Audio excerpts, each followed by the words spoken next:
So here we have our cedar roof, which is an 18-inch perfection western red cedar, and this roof has failed as a result of no ventilation, as well as a result of poor and improper nailing. And so let's just look at a couple of the things that are going on here. We have what I would call cupping, warping of the shingle, where the shingle is cupped up, warped up to the sky. Okay, this shingle here is not nailed properly because its nails are probably rotted, and it feels like it's nailed high. As you can see here, some shingle has fallen out. We have some prominent cracking in the shingle, and then just blatant degradation here where lots of the shingle is just missing as a result of UV degradation.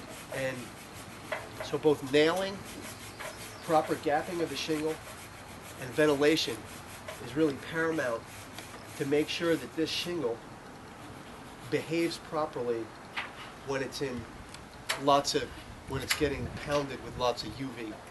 So this is just a textbook example of a cedar roof which over time has behaved in a way where it's just completely cooked as a result of some of the things going wrong that I just mentioned. Nailing, ventilation, as well the exposure. I want to see personally, I want to see a 5-inch exposure on an 18-inch shingle and no greater.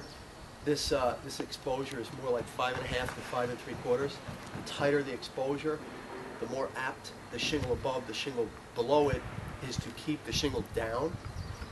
So just some of the common mistakes that will compromise a cedar roof and compromise it very early in its life. This is not uncommon to see a cedar roof behave like this in the first 5 years of its life. So first and most important, ventilation, so that this roof is ventilated.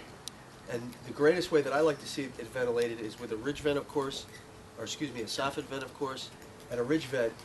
But even better than that, the best possible form of ventilation would be a cold roof underneath this cedar roof. And then proper nailing, proper exposure, no greater than a 5-inch exposure, proper gappage, which is a 1/4 inch to 3/8 gappage, proper nails, which is stainless steel nails, and if within 15 miles of salt water, a 316 alloy instead of a 304 stainless steel alloy. Okay, very, very important.